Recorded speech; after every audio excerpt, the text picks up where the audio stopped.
Привет, друзья! Всем привет! С вами Макс и Юля. Сегодня у нас с Юлей будет диалог. Ну, на самом деле не совсем диалог, потому что мы с Юлей сегодня хотим вам рассказать про сериалы. Про те сериалы, которые мы посмотрели, русские сериалы, которые мы можем порекомендовать вам. Да? Да. Мы хотим это с Юлей сегодня обсудить. Конечно, включите субтитры, есть русские, есть английские субтитры. И, кстати, подписывайтесь на мой телеграм-канал, чтобы всегда быть в курсе.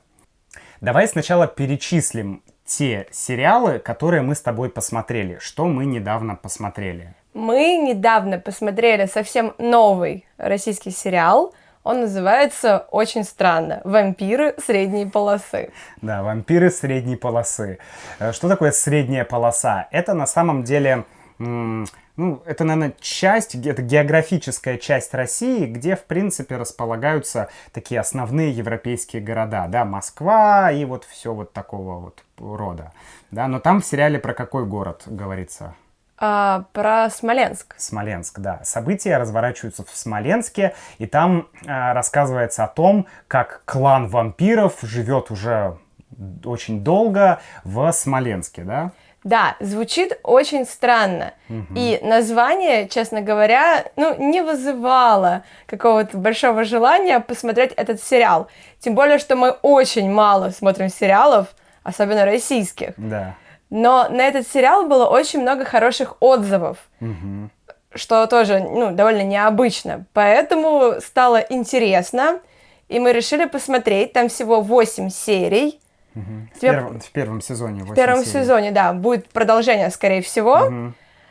Что тебе понравилось в этом сериале? Меня сначала тоже напрягло, что российский сериал про вампиров, как-то это вот, не знаю, странно. И у меня было очень скептическое отношение, но действительно многие говорили, что крутой сериал, и мы решили его посмотреть. Мне, на самом деле, он очень понравился.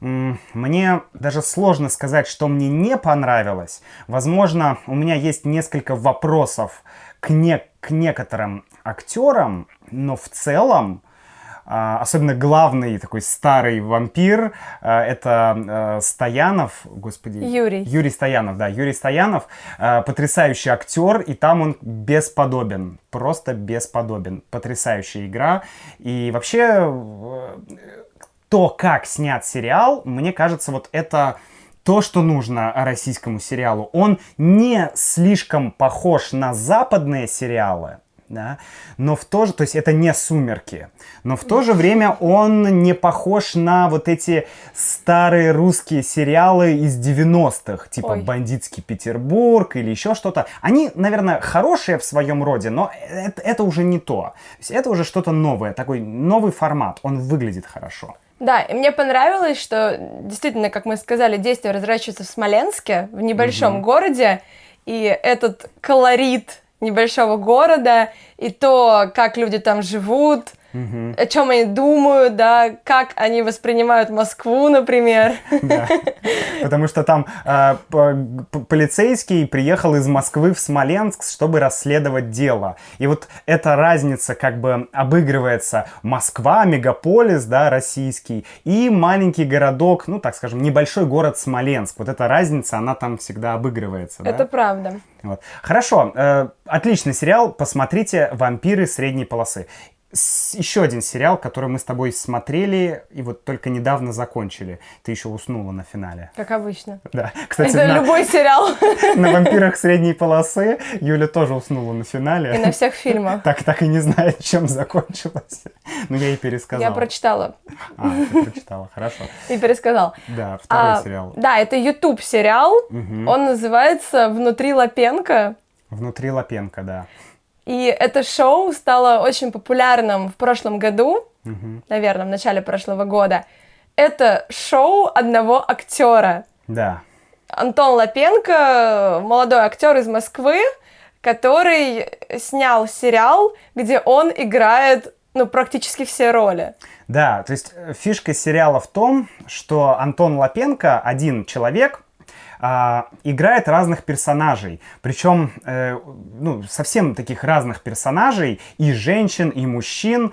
И это очень интересно, потому что, во-первых, сериал снят в стиле VHS, наверное, не знаю, может быть, конец 80-х, 90-е, да, примерно этот, наверное, период. Да. То есть там есть и такие бандиты начала 90-х, вроде и Советский Союз времен 80-х, то есть такой вот на рубеже.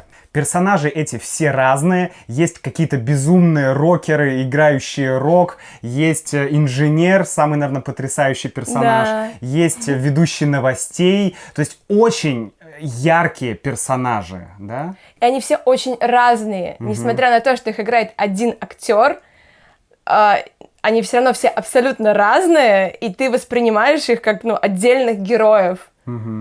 И несмотря на то, что сериал действительно сделан в таком специфическом качестве, намеренно, чтобы передать под конец 80-х, несмотря на то, что это, казалось бы, один актер, но он абсолютно потрясающий, и мне кажется, очень многие используют оттуда цитаты. Да, мне кажется, это вообще топ. Это самое крутое, когда из какого-то, не знаю, шоу, фильма, из любого проявления искусства, да, люди начинают выхватывать или выцеплять цитаты. Это говорит об успехе, однозначно. Согласна, да. Потому что, я сам очень часто что-то цитирую Лапенко и так далее. В общем, друзья, «Внутри Лапенко» на Ютубе бесплатно. По-моему, там нет русских субтитров, но это не проблема. Там, может быть, сложно будет что-то понять, потому что очень важен культурный аспект, да, то есть понимание того, что происходило в то время, но не суть. Посмотрите «Внутри Лапенко». Это, наверное, все, что я смотрел в последнее время, что мы с Юлей смотрели, но я знаю, что у Юли есть еще что-то, что можно порекомендовать. Юля, давай. Да, есть сериал, он называется «Кухня». Он не очень новый, он вышел, может быть, лет 5 назад, но это вот ситком, комедия ситуации в чистом виде. Раньше, в студенчестве, я смотрела довольно много американских ситкомов, таких известных, как «Друзья» и так далее. «Как я встретил вашу «Как я встретил вашу маму» — это просто самый любимый, «Теория большого взрыва». Ага. Но российские ситкомы были не очень, на мой субъективный вкус. А вот «Кухня» очень хороший. Это юмористический сериал, там довольно много сезонов, и он рассказывает историю одного московского ресторана «Кухня». Там есть очень колоритный шеф-повар, которого тоже хочется цитировать. Там есть юмористические персонажи, повара, там есть главный герой, чья история, собственно, разворачивается через все сезоны.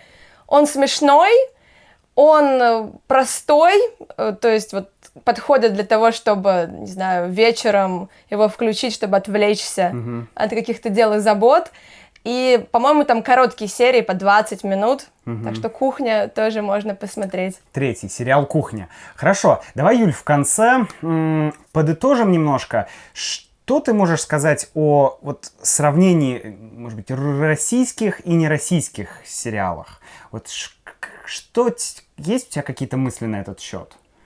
То есть ты предпочитаешь смотреть российские сериалы или нероссийские сериалы, или, может быть, потому что есть разные люди. Кто-то говорит, я не буду смотреть российские сериалы, или я не буду смотреть китайские сериалы, или еще какие-то. Что ты думаешь? Вообще я мало смотрю сейчас сериалов, прям совсем. И да, я тот человек, который предпочитает нероссийские сериалы. Американские или европейские, скорее американские. Но не восточные сериалы. Восточные нет. Нет. Та-да-да-да. Нет. А почему? Почему не восточные?